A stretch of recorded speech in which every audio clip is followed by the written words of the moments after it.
Relações entre conhecimento escolar e liberdade.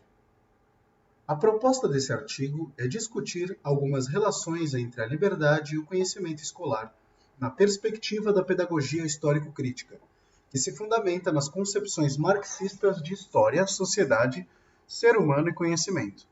A liberdade inexistente na natureza, tendo surgido pela atividade especificamente humana, ou seja, o trabalho. A história social tem produzido o incremento das possibilidades de ação livre e, concomitantemente, os obstáculos à concretização dessas possibilidades. A educação escolar reflete, em seus conteúdos e suas formas, esse caráter contraditório da luta humana pela liberdade.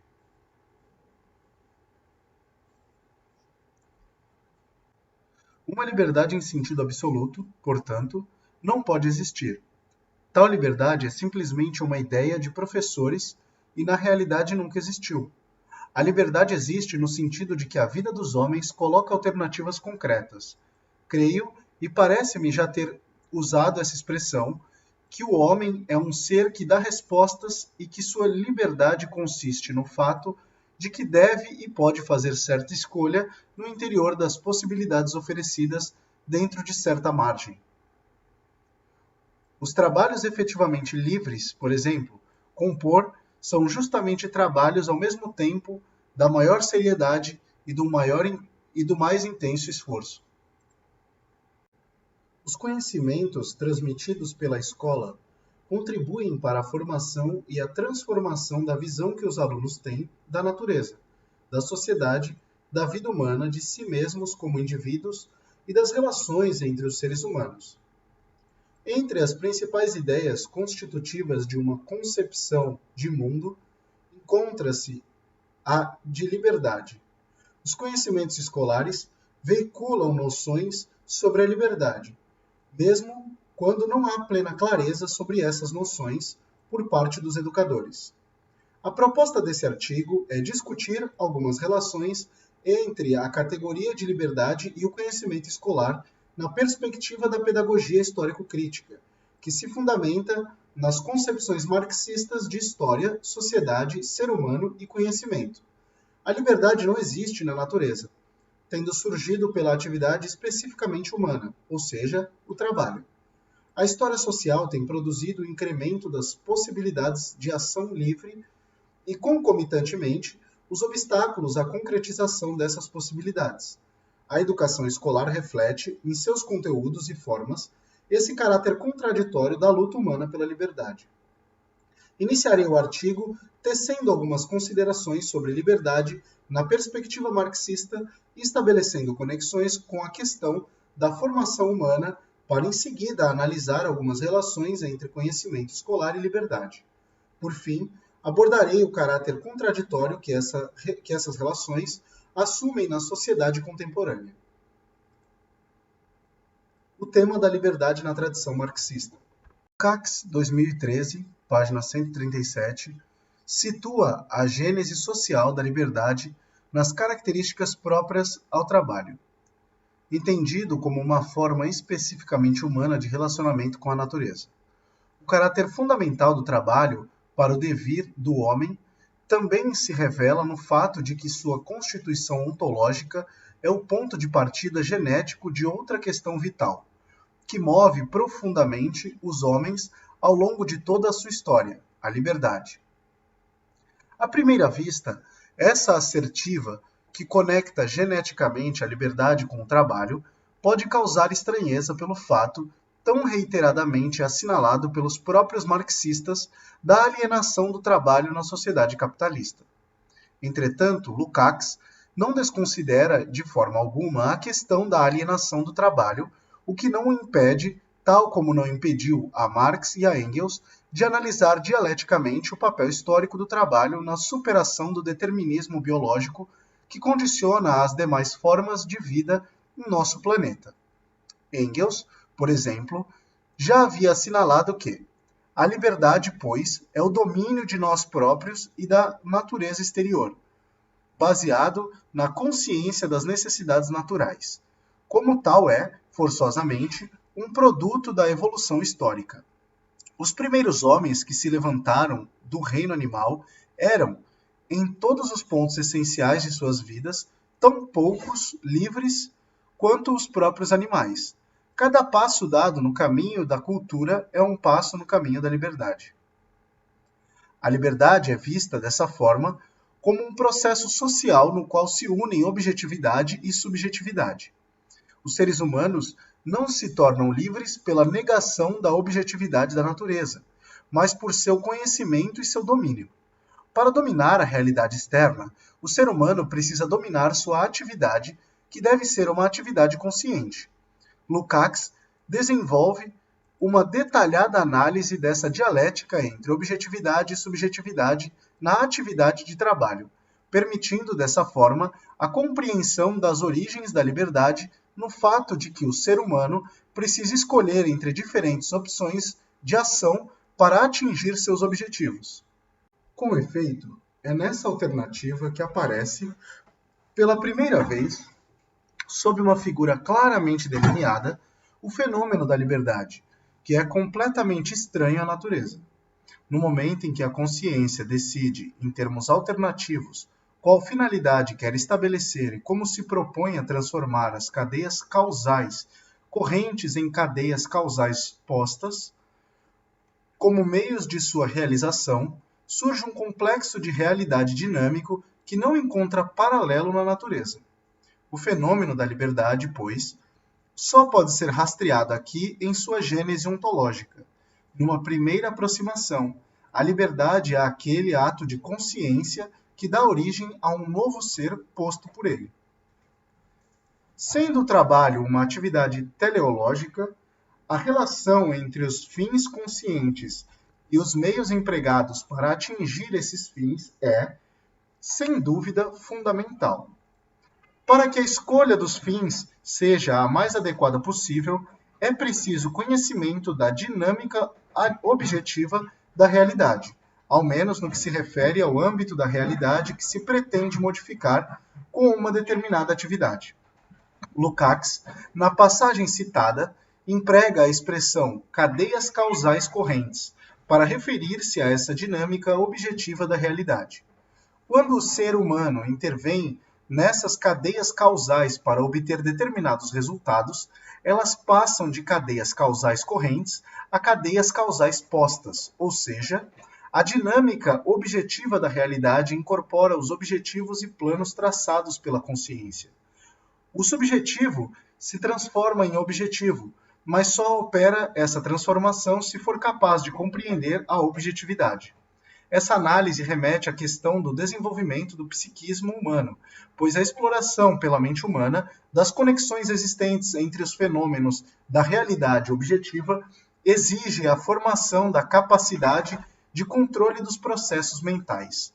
A gênese do domínio pelos seres humanos de seus próprios processos mentais foi estudada por Vygotsky em sua teoria sobre os signos, ou instrumentos psicológicos, como recursos que os seres humanos criaram para o desenvolvimento do autocontrole de seu psiquismo e de suas ações.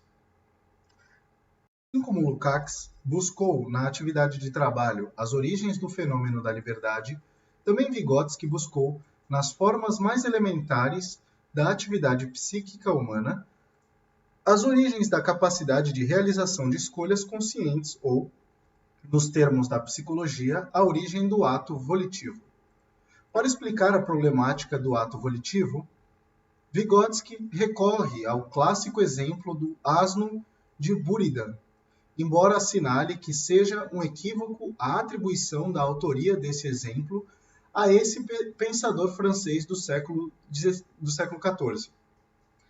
A situação relatada no exemplo seria a de um animal, no caso um asno, com fome e que teria diante de si 2 feixes de feno, dos quais estaria a uma distância idêntica, mas que estariam em posições opostas.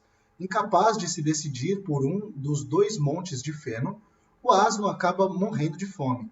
Como explica Vygotsky, trata-se de uma situação fictícia, uma construção lógica exclusivamente artificial que permitia ilustrar em forma concreta e evidente as soluções para o problema do livre-arbítrio.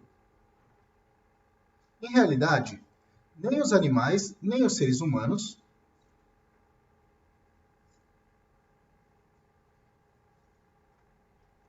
Assim como Lukács buscou na atividade de trabalho as origens do fenômeno da liberdade, também Vygotsky buscou nas formas mais elementares da atividade psíquica humana as origens da capacidade de realização de escolhas conscientes ou, nos termos da psicologia, a origem do ato volitivo.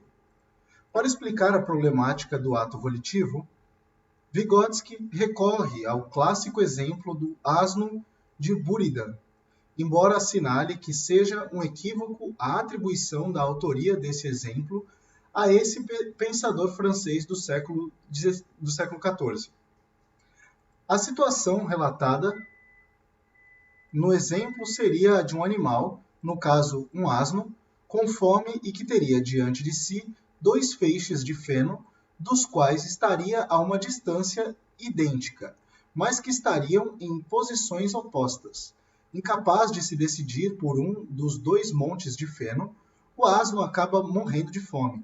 Como explica Vygotsky, trata-se de uma situação fictícia, uma construção lógica exclusivamente artificial que permitia ilustrar em forma concreta e evidente as soluções para o problema do livre-arbítrio. Em realidade, nem os animais, nem os seres humanos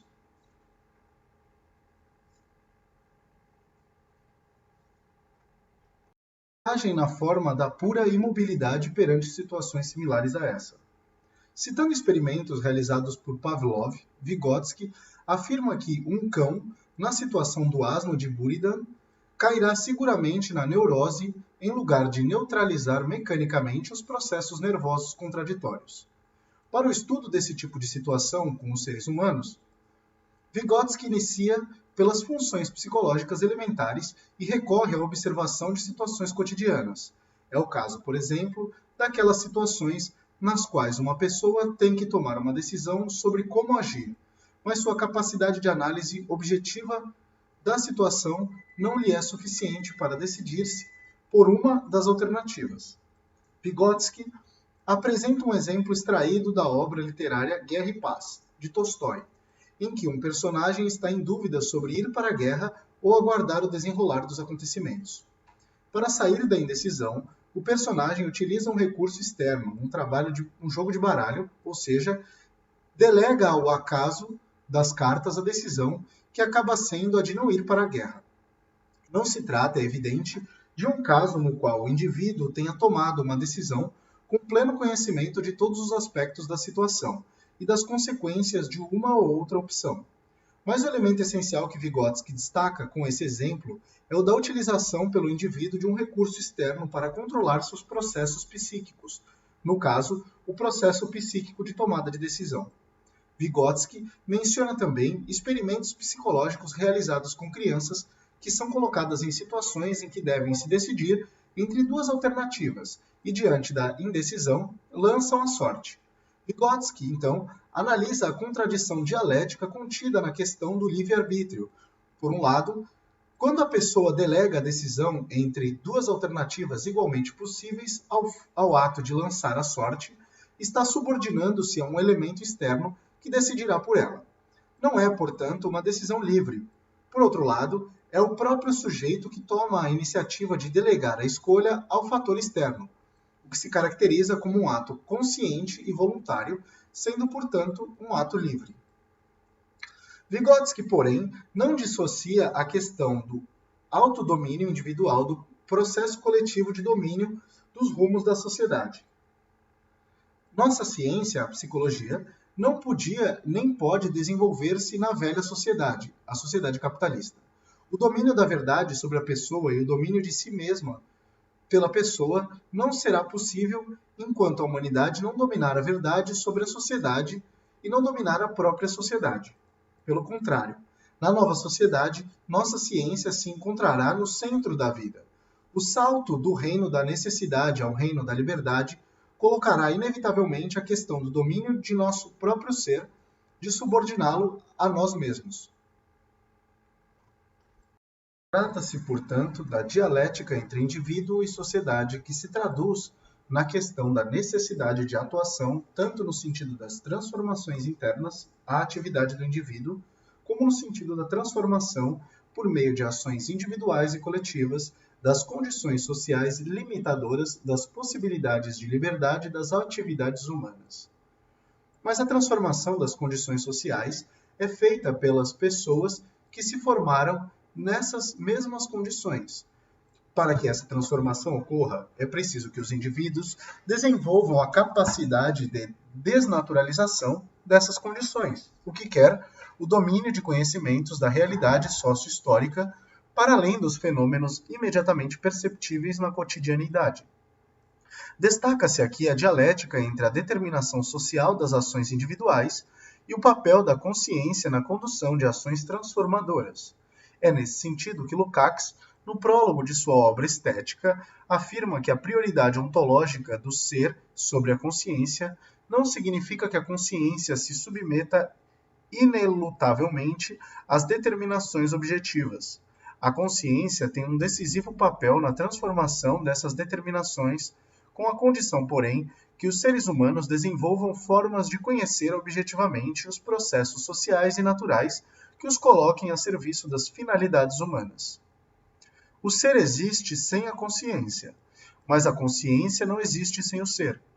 Mas, dito isto, não decorre, de modo algum, uma subordinação hierárquica da consciência ao ser. Ao contrário, essa procedência do ser em relação à consciência e seu reconhecimento concreto, teórico e prático pela consciência criam, ao final, a possibilidade que a consciência domine realmente o ser. Afirma ainda o autor que a possibilidade de a consciência dominar o ser, a partir do conhecimento da procedência objetiva desse ser, ocorre tanto em relação à natureza como em relação à sociedade. Esclarecendo isso, não é negado pelo fato de que, na história social até aqui vivida, o domínio consciente da sociedade pelos seres humanos tenha se concretizado de maneira relativamente limitada. Nessa relação se manifesta, pois, uma dialética histórica, de modo nenhum uma estrutura hierárquica. A dialética entre determinismo e liberdade na relação entre o ser e a consciência remete à questão da formação da consciência e, portanto, à educação, especialmente considerando-se que o conhecimento é uma produção histórica e social que não se transmite aos indivíduos pela hereditariedade biológica. Se, por um lado, a educação não se reduz à transmissão de conhecimentos às novas gerações, por outro, sem essa transmissão, o ideal educativo torna-se algo vazio, desprovido de concretude histórica, limitando-se à afirmação de alguns princípios e atitudes descolados do enfrentamento efetivo dos grandes problemas que se colocam atualmente à humanidade. Se a defesa da liberdade como um dos fatores fundamentais da educação não for acompanhada da preocupação com a efetividade do ensino e da aprendizagem dos conhecimentos científicos, artísticos e filosóficos, ela pode acabar resultando inadvertidamente na difusão de uma concepção superficial de liberdade, reduzida ao plano imediato das relações interindividuais estabelecidas na escola. Parece-me ser cabível traçar aqui um paralelo entre o caráter não imediato das relações entre educação e liberdade e a análise que Saviani faz do caráter também não imediato das relações entre a educação e a democracia. Argumenta o autor que a educação desempenha a função de mediação no seio da prática social global, e que, em consequência, a prática social deve ser o critério para se avaliar o quão democrático é, efetivamente, o trabalho realizado no interior das escolas.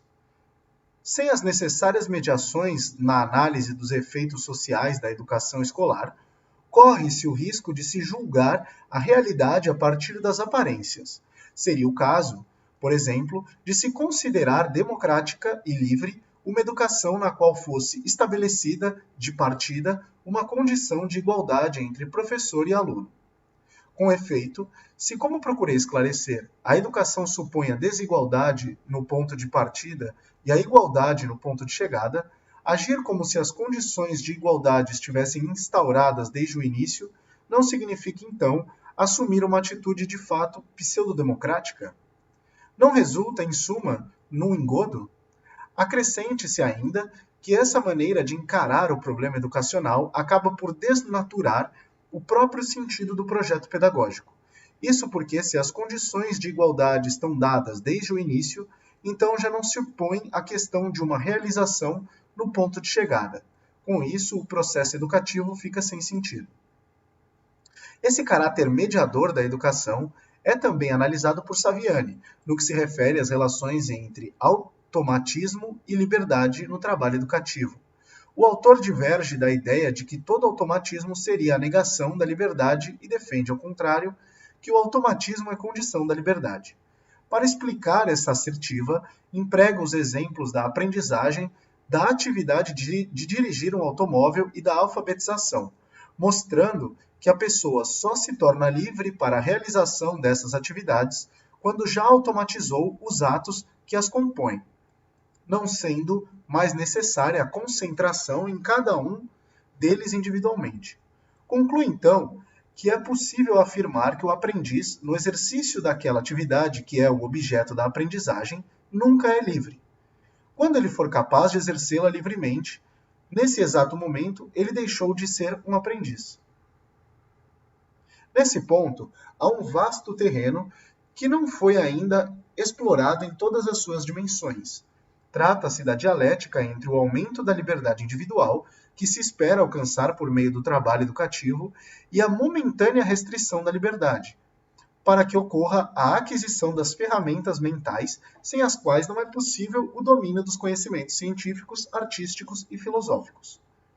Essa momentânea restrição da liberdade ocorre, por exemplo, quando o indivíduo, para aprender a tocar um instrumento musical ou para aprender um idioma estrangeiro, precisa dedicar-se à atividade de estudo e exercitação, quando seu impulso espontâneo seria, em contraposição, o de descansar ou realizar atividades que lhe trouxessem prazer imediato. Mas não é somente na relação com a formação de automatismos que se coloca o tema da liberdade no interior dos processos educativos. Outro aspecto que ainda está por ser mais profundamente explorado pela teorização pedagógica é o das relações entre os conhecimentos adquiridos pela educação escolar e o processo de ultrapassagem, pela consciência, dos limites que a cotidianeidade lhe impõe. Esse tema também pode ser formulado de outra maneira. Os conhecimentos produzidos pela humanidade, por sintetizarem experiência social, transformam a atividade social acumulada em atividade individual, ampliando o leque de formas possíveis de relação entre a consciência individual e a prática social na sua totalidade. Trata-se aqui da dialética entre o conhecimento da realidade externa e o autoconhecimento. Antonio Gramsci desenvolveu algumas reflexões muito valiosas acerca das relações entre as ideias sobre o mundo que as pessoas herdam do ambiente em que vivem e o desenvolvem da autoconsciência. Um exemplo dessas reflexões reside na seguinte passagem. Quando a concepção de mundo não é crítica e coerente, mas ocasional e desagregada, pertencemos simultaneamente a uma multiplicidade de homens-massa. Nossa personalidade é compósita de uma maneira bizarra. Nela se encontram elementos dos homens das cavernas e princípios da ciência mais moderna e progressista, preconceitos de todas as fases históricas passadas estreitamente localistas e intuições de uma futura filosofia que será própria do gênero humano mundialmente unificado. Criticar a própria concepção de mundo, portanto, significa torná-la unitária e coerente e elevá-la até o ponto atingido pelo pensamento mundial mais evoluído. Note-se que a elevação da concepção de mundo tem, para Gramsci, uma referência que é a do ponto atingido pelo pensamento mundial mais evoluído. Torna-se aqui necessária a discussão sobre desenvolvimento, tanto no que se refere ao indivíduo como no que concerne à humanidade. Em outra oportunidade, afirmei que, se não possuirmos um critério para identificarmos o que é mais desenvolvido e o que é menos desenvolvido, a primeira coisa que deveríamos fazer seria admitirmos que a atividade educativa é desprovida de sentido. O tema da liberdade remete também à discussão sobre as relações entre conservar o que existe e criar o novo. Gramsci critica tanto a ideia de que é inovador quem destruir todo o existente sem se preocupar com o que virá depois, como a ideia de que tudo o que existe é uma armadilha dos fortes contra os fracos, dos espertos contra os pobres de espírito. Gramsci defende a tese que um modo de viver, de operar, de pensar, se tem introduzido em toda a sociedade, porque próprio da classe dirigente não significa por si só que seja irracional e deva ser rejeitado. Apresenta como exemplo o ensino da leitura e da escrita. Ninguém, a menos que esteja louco, defenderá que não mais se ensine a ler e a escrever, porque ler e escrever certamente foram introduzidos pela classe dirigente. No prólogo à sua estética, Lukács aborda as relações entre continuidade e descontinuidade no desenrolar histórico, tanto da realidade objetiva como da sua imagem mental. A realidade, portanto, também seu reflexo e reprodução mental, é uma unidade dialética de continuidade e descontinuidade, de tradição e revolução, de transições paulatinas e saltos. A acentuação unilateral do novo e do que se separa suscita o perigo de estreitar e empobrecer aquilo que o novo contém no concreto e ricamente determinado, ao reduzi-lo a uma abstrata diversidade. Vygotsky também enfoca essa questão em vários momentos da sua obra e a partir de diversos temas de discussão.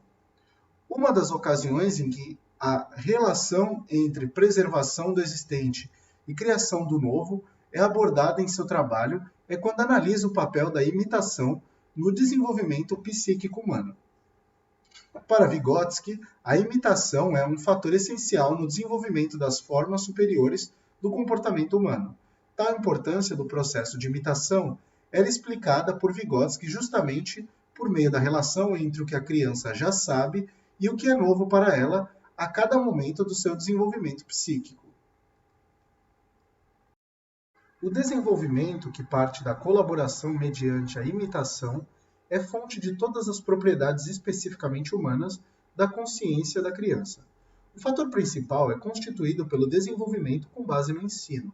Por conseguinte, o aspecto central para toda a psicologia do ensino reside na possibilidade de elevar-se, mediante a colaboração, a um grau intelectualmente superior, a possibilidade de passar, com a ajuda da imitação, do que a criança é capaz de fazer ao que não é capaz.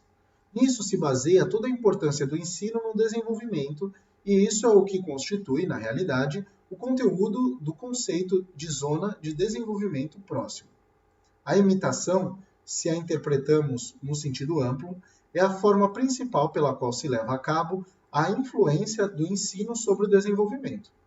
O ensino da linguagem, o ensino escolar, se baseia em alto grau de imitação, porque na escola a criança não aprende a fazer o que é capaz de realizar por si mesma, mas sim a fazer o que é, entretanto, incapaz de realizar, mas o que está ao seu alcance em colaboração com o que o professor e sob sua direção.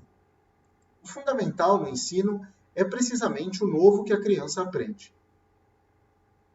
Por um lado, a imitação é reprodução do existente, mas por outro é o meio para a produção do novo no desenvolvimento psíquico da criança. Os estudos nesse terreno poderão oferecer muitas contribuições à compreensão das relações entre educação e liberdade. Relações entre conhecimento escolar e liberdade na perspectiva da pedagogia histórico-crítica. Como é amplamente conhecido, a questão do conhecimento escolar está no centro das discussões feitas pela pedagogia histórico-crítica há mais de 3 décadas. Em 1984, no seu clássico texto sobre a natureza e a especificidade da educação, Demerval Saviani formula essa questão de maneira inequívoca. O objeto da educação diz respeito, de um lado, à identificação dos elementos culturais que precisam ser assimilados pelos indivíduos da espécie humana para que eles se formem humanos, e do outro lado, e concomitantemente, a descoberta das formas mais adequadas para atingir esse objetivo. A escola é uma instituição cujo papel consiste na socialização do saber sistematizado. Vejam bem, eu disse saber sistematizado. Não se trata, pois, de qualquer tipo de saber.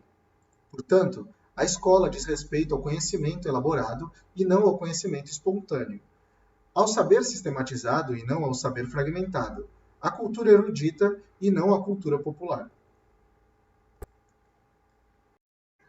No contexto dessa discussão, Saviani propõe que a noção de clássico poderia ser tomada como critério para a definição dos conteúdos escolares, esclarecendo, porém, que não basta a existência do saber sistematizado. sendo necessário que as instituições educacionais realizem o trabalho de transformação desse conhecimento em currículo escolar. Vê-se, assim, que para existir a escola não basta a existência do saber sistematizado. É necessário viabilizar as condições de sua transmissão e assimilação.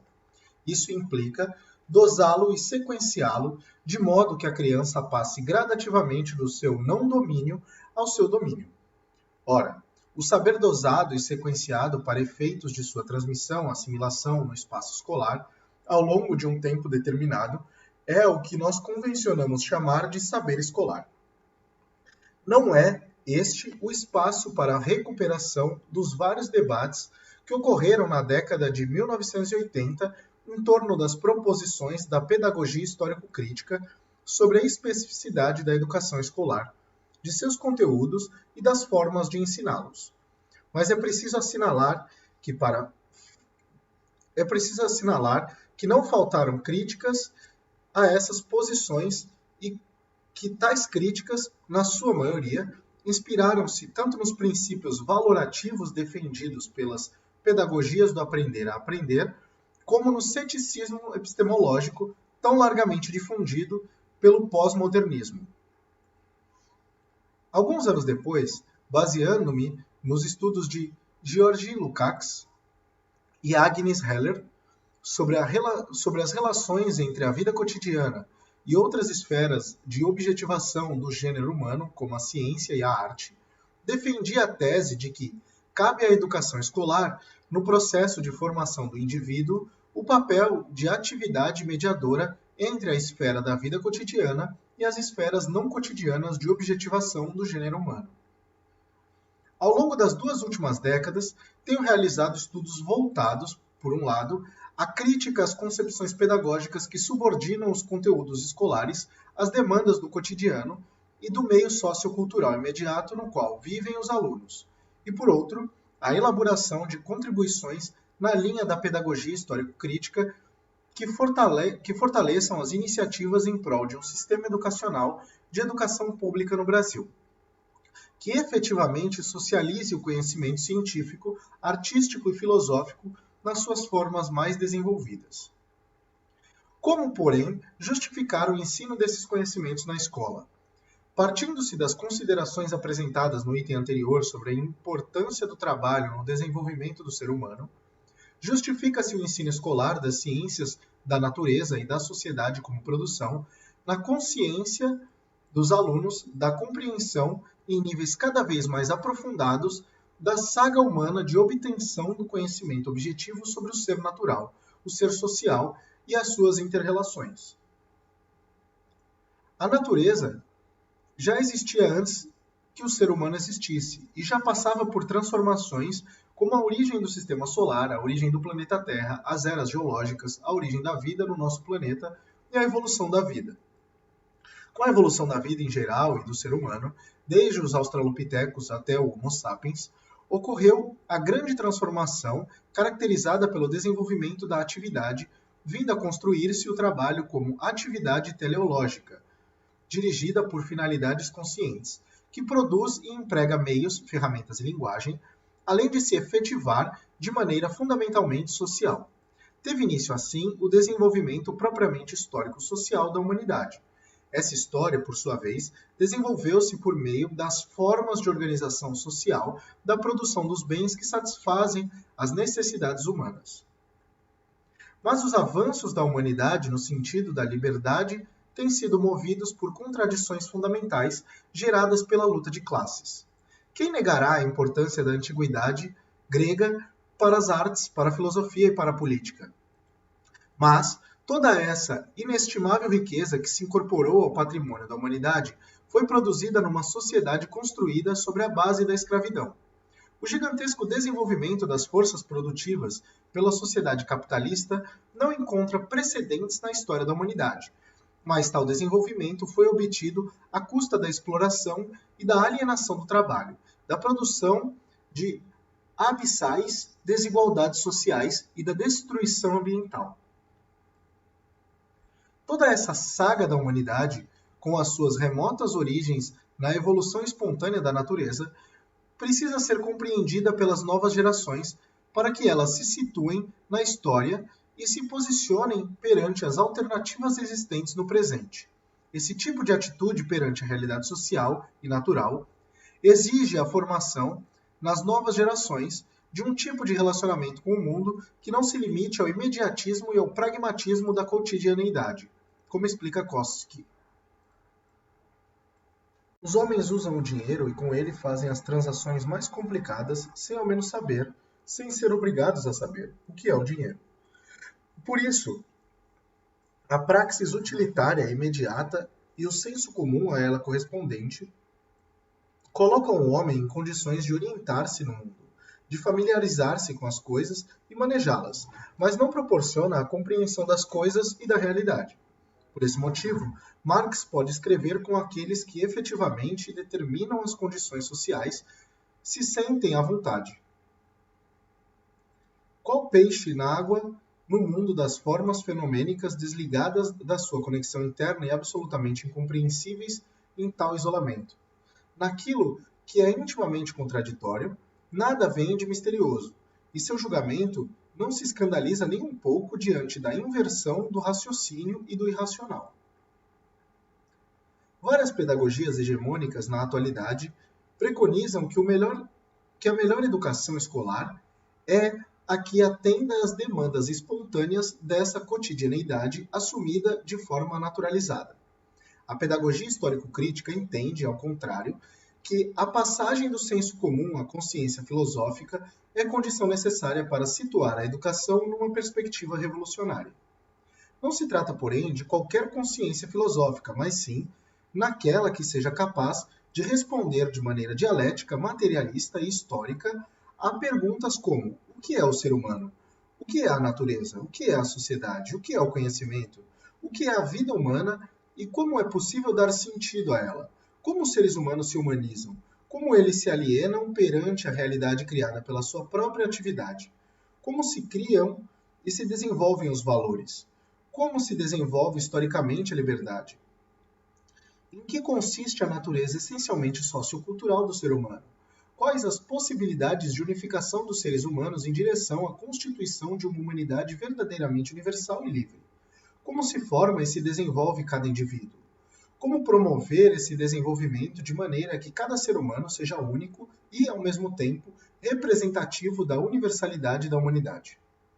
Essas questões não se esgotam, é claro, no universo da consciência filosófica, mas são indicativas da importância que a filosofia pode ter na transformação permanente da concepção de mundo das novas gerações em direção à superação das visões de mundo idealistas, místico-religiosas, naturalizantes da sociedade de classes e que difundem a ideia da insuperabilidade da alienação.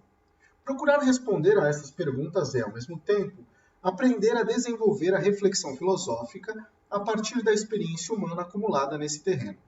Talvez possa ser argumentado que isso é algo inconcebível para a educação escolar de crianças, mas o fato é que o próprio senso comum que as crianças assimilam de forma mais ou menos espontânea do ambiente que vivem, já carrega uma série de noções, muitas vezes conflitantes entre si, sobre algumas das questões anteriormente formuladas. Por que deveríamos renunciar à formação de uma reflexão filosófica sobre essas questões e deixar a resposta à mercê do senso comum, dos preconceitos e das explicações místico-religiosas? As ciências e a filosofia, nessa tarefa de impulsionar a consciência humana para além do imediatismo e do pragmatismo da vida cotidiana, têm nas artes grandes aliadas. Melhor dizendo, as grandes obras de arte são indispensáveis ao processo educativo que vise contribuir para o aumento das possibilidades de liberdade na vida dos indivíduos. Na grande arte, a realidade se revela ao homem. A arte, no sentido próprio da palavra, é, ao mesmo tempo, desmistificadora e revolucionária, pois conduz o homem desde as representações e os preconceitos sobre a realidade até a própria realidade e a sua verdade. Na arte autêntica e na autêntica filosofia, revela-se a verdade da história. Aqui a humanidade se defronta com sua própria realidade. Qual é a realidade que na arte se revela ao homem? A realidade não é caos de eventos ou de situações fixadas. É unidade dos eventos com os sujeitos dos eventos. É a unidade das situações e, portanto, é a capacidade prático-espiritual de transcender a situação. A capacidade de transcender a situação, na qual se fundamenta a possibilidade de passar da opinião à ciência, da doxa à episteme, do mito à verdade, do casual ao necessário, do relativo ao absoluto, não significa sair da história. É a expressão da especificidade do homem como ser capaz de ação e de história.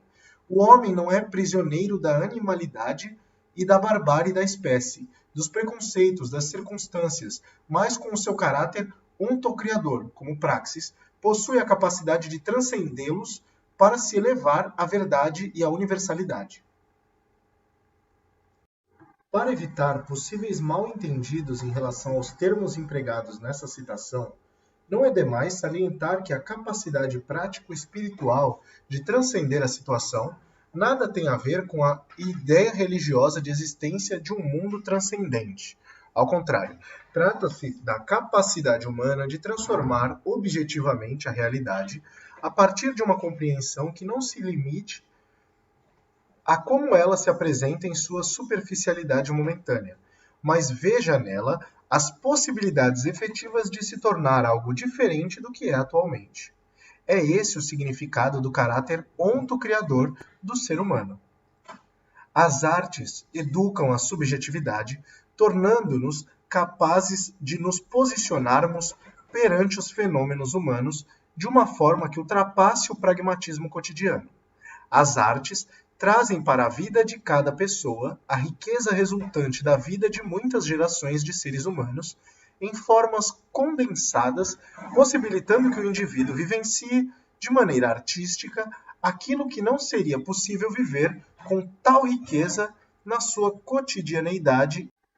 É o caso, por exemplo, dos personagens das grandes obras literárias com os quais o leitor acaba se relacionando quase como se fossem pessoas de carne e osso, mas que, na realidade, constituem-se, em síntese, de muitas individualidades e vivem histórias individuais, que são sínteses de muitas histórias humanas. Lukács assim explica esse processo pelo qual a literatura leva o leitor para além dos limites da sua vida cotidiana. Quanto mais profundamente um escritor compreender uma época e seus grandes problemas, tão menos cotidiano será o nível de sua figuração. E isso porque, na vida cotidiana, os grandes contrastes são atenuados, parecem ofuscados pela intromissão de acasos indiferentes e desconexos, jamais assumindo uma forma verdadeiramente plena e completa. Esta só se pode manifestar quando todo contraste for levado às suas últimas e extremas consequências, e tudo o que nele existir de implícito se tornar patente e tangível. A capacidade própria dos grandes escritores de criar personagens e situações típicos, portanto, vai muito além da observação, ainda que exata, da realidade cotidiana. O profundo conhecimento da vida jamais se limita à observação da realidade cotidiana, mas consiste, ao contrário, na capacidade de captar os elementos essenciais, bem como de inventar, sobre tal fundamento, personagens e situações que sejam absolutamente impossíveis na vida cotidiana, mas que estejam em condições de revelar, à luz da suprema dialética das contradições, as tendências e forças operantes, cuja ação é dificilmente perceptível na penumbra da vida de todos os dias. O leitor é confrontado com as maneiras pelas quais cada personagem se posiciona perante o mundo, a sua vida e as demais pessoas. A individualidade do grande personagem está sempre em relação com as de outros personagens, e essas relações movem o leitor a uma tomada de consciência sobre aspectos da vida humana que passam desapercebidos à consciência imersa na cotidianeidade. Em outras palavras, pode-se dizer que a grande obra literária contribui na direção da autoconsciência, como também nos explica Lukács. O alto nível espiritual do herói, que se eleva à lúcida consciência de seu próprio destino, é necessário, sobretudo, para retirar as situações a sua excepcionalidade, expressando assim o elemento universal sobre o qual elas se apoiam, o qual é a manifestação dos contrastes em seu estágio mais alto e mais puro. De fato, é verdade que a situação excepcional implica em si estes contrastes, mas para passar do em si ao para nós, é absolutamente indispensável que os personagens reflitam sobre suas próprias ações. As formas de reflexão normais, cotidianas, são insuficientes. É preciso atingir a altitude da qual falamos, seja objetivamente na elevação do pensamento, seja subjetivamente na ligação das reflexões com a situação, com o caráter e com as experiências do personagem. Algumas observações se fazem necessárias. A primeira é a de que o trabalho educativo realizado pelo professor se faz indispensável para formar intencionalmente nos alunos a capacidade de se apropriarem da riqueza da obra artística. Seja no campo da literatura ou nos das demais artes, a segunda observação é a de que a escolha das obras também deve ser resultado do trabalho coletivo dos educadores, pois se deixada essa escolha ao sabor da circunstância e dos modismos, diminuirão as chances de relacionamento com obras verdadeiramente ricas. A terceira observação é a de que o fato de empregar neste texto exemplos de obras literárias não significa privilegiar essa forma de arte em detrimento de outras. Cada forma de arte, literatura, pintura, escultura, música, dança, teatro, cinema, arquitetura, etc., atua de maneira específica sobre os sentidos humanos e o objetivo da educação escolar deve ser desenvolvimento de todos os sentidos, o que implica igual valorização desses vários campos artísticos. Segundo Kossik, um homem com sentidos desenvolvidos possui um sentido também para tudo quanto é humano, ao passo que o homem com sentidos não desenvolvidos é fechado diante do mundo e o percebe não universal e totalmente, com sensibilidade e intensidade, mas de modo unilateral e superficial, apenas do ponto de vista de seu próprio mundo, que é uma fatia unilateral e fetichizada da realidade. Neste ponto da análise, torna-se possível abordar uma categoria empregada pela pedagogia histórico-crítica, na qual se conectam questões de conteúdo e de forma. Trata-se da categoria de catarse.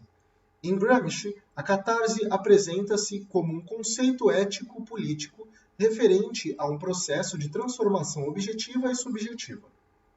Pode-se empregar a expressão catarse para indicar a passagem do momento meramente econômico ou egoísta passional ao momento ético-político, isso é, a elaboração superior da estrutura em superestrutura na consciência dos homens. Isso significa também a passagem do objetivo ao subjetivo e da necessidade à liberdade. A estrutura da força exterior que esmaga o homem, assimilando-o e o tornando passivo, transforma-se em meio de liberdade. Um instrumento para criar uma nova forma ético-política em fonte de novas iniciativas. A fixação do momento catártico torna-se assim, parece-me, o ponto de partida de toda a filosofia da praxis. O processo catártico coincide com a cadeia de sínteses que resultam do desenvolvimento dialético. Note-se que se trata da passagem da condição de seres humanos subjugados às forças externas à condição de seres humanos que colocam essas forças a serviço da libertação, num processo de transformação social em direção a uma nova forma ético-política, ou seja, na superação da sociedade capitalista, o que se expressa na linguagem cifrada que Gramsci empregou para burlar a censura carcereira fascista como passagem do momento meramente econômico, egoísta passional, ao momento ético-político. A elaboração da infraestrutura em superestrutura pode ser entendida em dois sentidos. O primeiro é o de que a superação do capitalismo colocaria as forças econômicas a serviço de uma vontade coletiva organizada, invertendo-se a situação na qual o capital, como força econômica, domina todo o arcabouço político institucional. Outro sentido seria o de que os seres humanos, para se desenvolverem em direção à liberdade, precisam incorporar à sua individualidade as forças sociais objetivamente existentes e resultantes do acúmulo de experiências históricas. Esses dois sentidos, no processo de elaboração da infraestrutura em superestrutura, não se excluem, sendo, pelo contrário, aspectos inseparáveis de uma mesma dinâmica simultaneamente coletiva e individual.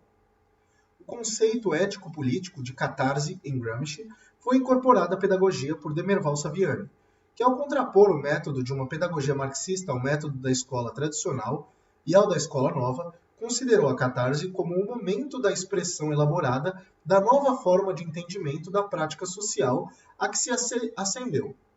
A catarse é, portanto, entendida por Saviani como um momento no qual ocorre uma ascensão da consciência a um nível superior de compreensão da prática social.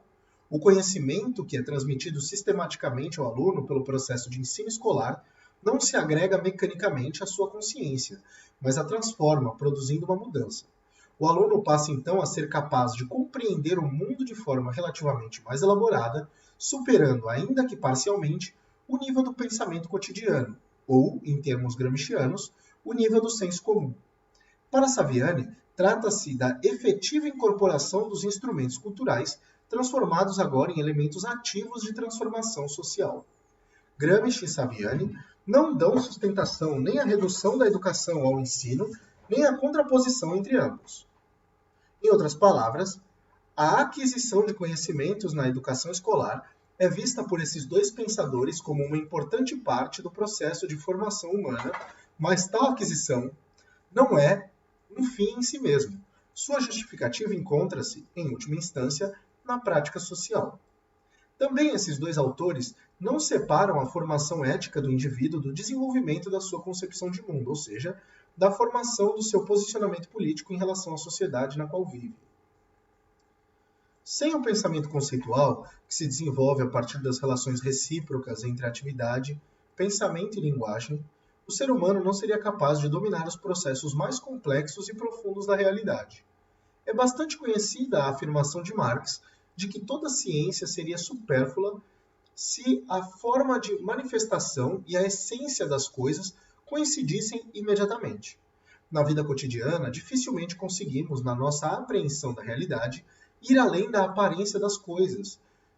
E, no mais das vezes, a partir dessas aparências, interpretamos a realidade de maneira fetichista, como se os fenômenos sociais existissem em si e por si mesmos, independentemente da atividade humana. Entretanto, os seres humanos desenvolveram historicamente dois caminhos que permitem ir além da aparência fetichista cotidiana das coisas. Um deles é o caminho do pensamento teórico, da ciência e da filosofia. Como explicou Marx, o concreto não é dado ao pensamento no ponto de chegada, mas deve ser alcançado pela atividade pensante por meio das abstrações. Essa elaboração teórica permite ao pensamento chegar à síntese de múltiplas relações e determinações que constituem a totalidade concreta. Trata-se, entretanto, de um processo nunca concluído, pois a realidade está sempre em transformação e o pensamento está sempre dela se aproximando. O outro caminho para a superação da aparência fetichista que as coisas têm na vida cotidiana é o da arte. Diferentemente, porém, da ciência e da filosofia, o caminho da arte não é o do afastamento em relação à aparência, em busca das leis essenciais explicadas por meio dos conceitos abstratos. O que a arte faz é mostrar a aparência de outra forma, numa fusão com a essência, num processo que revela ao sujeito a realidade com suas contradições intensificadas, com a acentuação da sua dramaticidade ou da sua comicidade. O realismo da arte, que Lukács tanto procurou esclarecer e que, entretanto, foi, na maior parte das vezes, mal compreendido, não significa reprodução fotográfica e plana do que as pessoas já veem no seu cotidiano, mas sim uma forma de pôr em evidência certos aspectos da realidade que tornam a obra de arte ao mesmo tempo um reflexo da vida e uma crítica à vida, um reflexo da individualidade e um questionamento da autenticidade de tal individualidade. Se a ciência e a filosofia trabalham com as abstrações, com os conceitos, a arte trabalha com imagens da realidade, usando-se aqui o termo imagem num sentido ampliado, que não se limita ao sentido da visão. Mas o aspecto que precisa ser destacado é que a relação do indivíduo receptor com essas imagens artísticas da realidade é imediata, no sentido de que ela não exige a mediação das abstrações científicas e filosóficas. Ocorre que a imediatez da arte tem resultados e objetivos distintos da imediatez da vida cotidiana. Essa visa a resultados práticos, a satisfação de necessidades imediatas, ao passo que, no caso da imediatez da arte, a prática é suspensa. As necessidades imediatas ficam para outro momento e prevalece a entrega ao mundo da obra de arte.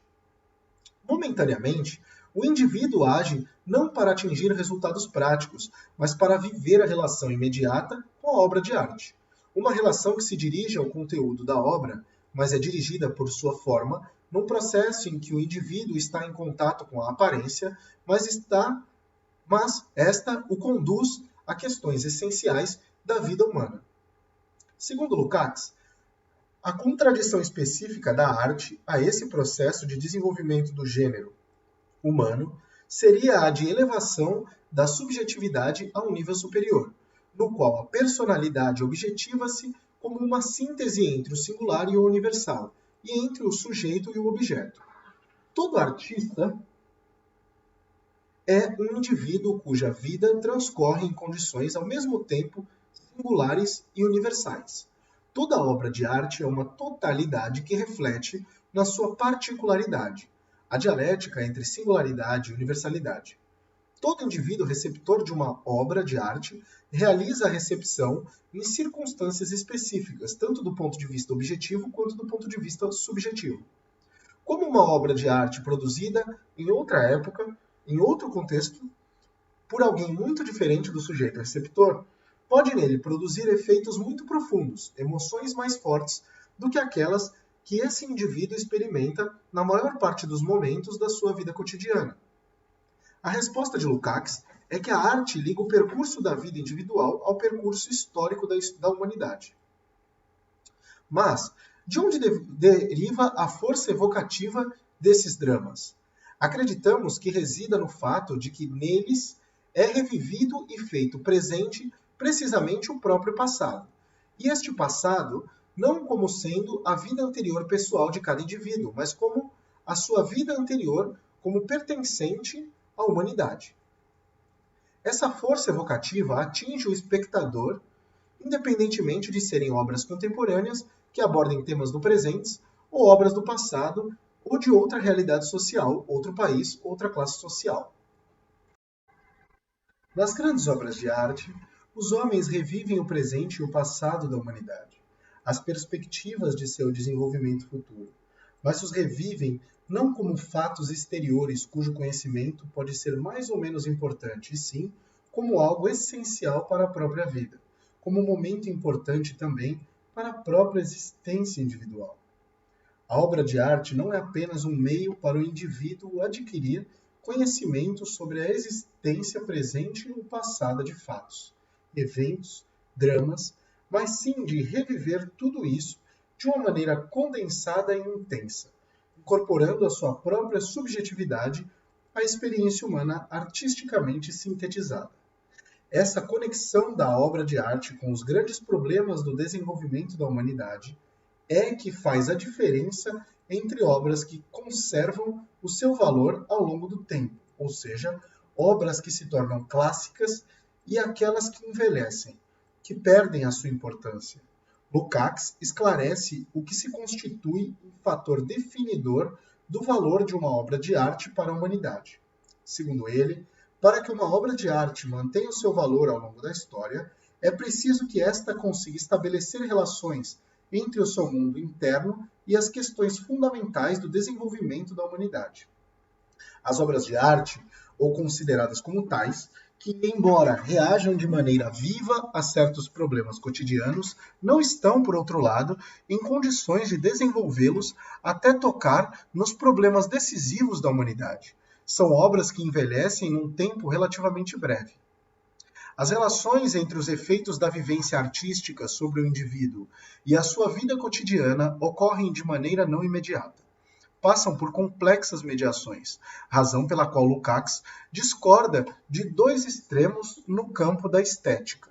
Por um lado, as visões idealistas que separam a arte inteiramente da vida real e a colocam como um mundo à parte, e por outro, as visões instrumentalistas para as quais a obra de arte teria funções práticas imediatas pela via da propaganda direta, centrada no conteúdo, cabendo à forma um papel quase nulo.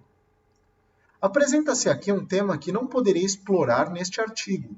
Tanto as obras artísticas como as científicas e as filosóficas constituem-se por meio da relação entre os conteúdos do conhecimento e as suas formas. Por sua vez, o trabalho educativo também é uma unidade entre conteúdo e forma. Compreender essas duas dimensões da dialética, conteúdo-forma, na educação escolar é importante para uma adequada articulação dos estudos no campo do currículo e no da cultura. Contradições nas relações entre conhecimento e liberdade na sociedade e na educação contemporâneas. A temática das contradições que perpassam as relações entre o conhecimento e a liberdade na sociedade capitalista contemporânea é de grande complexidade, e as considerações que aqui farei limitam-se ao necessário registro de que a pedagogia histórico-crítica não adota uma atitude ideologicamente neutra quando defende que a especificidade da educação escolar reside na socialização do saber sistematizado. O primeiro ponto a ser considerado é o de que a aquisição de conhecimentos, por si só, não supera as enormes barreiras que o capital apõe à efetiva liberdade humana. Essas barreiras só podem ser derrubadas por meio da luta coletiva pela superação da sociedade capitalista. Por outro lado, tal luta só pode ter chances de algum êxito se estiver orientada por um conhecimento das contradições essenciais que movem a vida social contemporânea, o que demanda o domínio de teorias que cheguem o mais próximo possível da verdade sobre a realidade social. Busca da objetividade e luta ideológica unem-se no mesmo processo. O segundo ponto é o de que as ciências, as artes e as teorias filosóficas fazem parte tanto dos processos de desenvolvimento histórico da humanidade, quanto das variadas e, por vezes, sutis formas de alienação dos seres humanos em relação à realidade social produzida e reproduzida por eles mesmos, sendo a alienação um fenômeno social gerado pela luta de classes. Não há qualquer esfera de produção do conhecimento que esteja imune a esse problema. Isso, porém, não significa que não seja possível reconhecer os avanços e as conquistas realizados nesses campos do conhecimento ao longo da história. O conhecimento escolar deve ser organizado como uma síntese desses avanços e conquistas, com o propósito de produzir nos alunos o aumento das possibilidades de posicionamento livre e consciente diante das alternativas de futuro existentes na prática social. O terceiro ponto refere-se ao fato de que a luta pela superação da alienação é feita sempre por sujeitos que foram formados no interior da sociedade geradora de alienação. Isso tem impactos de diversas ordens sobre o trabalho educativo, como, por exemplo, o da precariedade no domínio do conhecimento pelos professores e a nefasta influência das correntes pedagógicas que negam a importância da transmissão pela escola dos conhecimentos científicos, artísticos e filosóficos nas suas mais desenvolvidas formas. Acrescenta-se a esse quadro o fato de que os encaminhamentos no campo da política educacional e da gestão das redes escolares têm se caracterizado na realidade brasileira pela predominância de diretrizes opostas à perspectiva de efetiva constituição de um sistema nacional de ensino, que assegure a todos os indivíduos das novas gerações a apropriação do saber sistematizado. Para concluir, explicito que não desconheço que pode causar alguma estranheza o fato de não ter abordado neste artigo a importância das chamadas novas tecnologias para a apropriação do conhecimento, considerando-se a tão difundida ideia de que essas tecnologias possibilitam, por si mesmas, acesso livre e pleno a todas as formas de conhecimento, desde aqueles imediatamente ligados a questões do cotidiano até os mais abstratos e teóricos. Parece, no mínimo anacrônica, uma reflexão que sequer faça menção a essa questão. Não desconsidero o impacto dessas tecnologias sobre a vida social contemporânea, a começar pelo simples fato de que qualquer recurso tecnológico que seja disseminado pela sociedade exerce impactos sobre a maneira como as pessoas pensam o mundo. Mas continuo a afirmar o que defendia há anos, ou seja, que o uso dessas tecnologias não gera por si mesmo o acesso livre e pleno ao conhecimento. Em primeiro lugar, é importante não se esquecer a distinção entre informação e conhecimento. Aqueles fazem parte deste, mas este não se reduz a eles. O conhecimento organiza-se em sistemas cujo domínio é adquirido por meio de processos que só raramente ocorrem na vida cotidiana. Cabe à escola a produção deliberada desses processos e a condução dos alunos pelas sendas do saber sistematizado.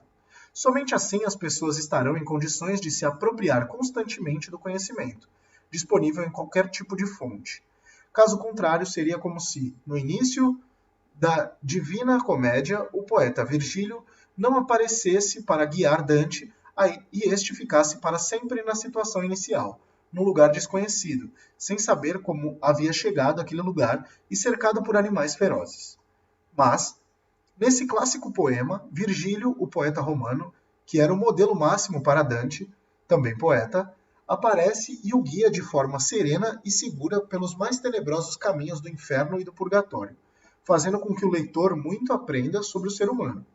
Preconizar que as novas gerações devam aprender sozinhas por meio das novas tecnologias é como escrever uma versão pós-moderna de A Divina Comédia, fazendo um recorta e cola com Dom Quixote, substituindo o poeta Virgílio por Sancho Panza, que, além de não ter a pretensão de ser guia de alguém, desfazia-se até mesmo do seu senso prático de realidade quando se tratava de se deixar iludir por alguma possibilidade de vida fácil.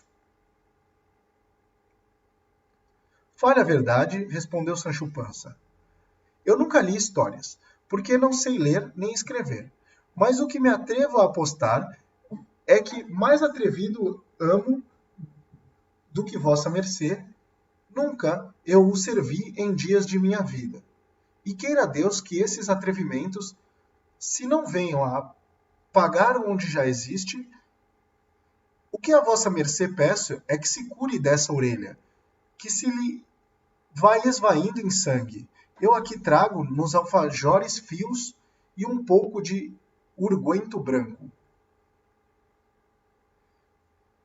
Bem escusado fora tudo isso, respondeu Dom Quixote. Se eu me tivesse lembrado de preparar uma redoma de bálsamo de Ferrabras, que uma só gota dele nos pouparia mais tempo e curativos. Que redoma e que bálsamo vem a ser esse? Disse Sancho Panza. É um bálsamo, respondeu Dom Quixote, de que eu tenho a receita na memória, com a qual ninguém pode ter medo da morte, nem se morre de ferida alguma. E assim, quando eu o tiver feito e to entregar. Não tens mais nada que fazer, vendo que, na alguma batalha, me partem por meio corpo, como muitas vezes acontece, a parte do corpo que tiver caído no chão, tomá-las com muito jeito e muita sutileza, e antes que o sangue se gele, a porás sobre a outra metade que tiver ficado na cela, por modo que acerte bem a justa. E dar-me-ás a beber apenas 2 tragos do dito bálsamo, e ver-me-ás ficar mais são que um perro. Sendo isso verdadeiro, disse Panza, já aqui dispenso o governo da prometida ilha, e nada mais quero em paga dos meus muitos e bons serviços. Senão que vossa mercê me dê a receita dessa milagrosa receita, que tenho para mim, se poderá vender a olhos fechados cada onça dela por mais de 4 vinténs. Não preciso mais para passar o resto da vida honradamente e com todo o descanso. O que faltará saber é se não será mais custoso arranjá-la. Em termos de educação, as novas gerações precisam de uma escola que não substitua Virgílio por Sancho Panza, que ensine a ler a Divina Comédia, Dom Quixote e tantos outros clássicos da literatura, das artes, das ciências e da filosofia.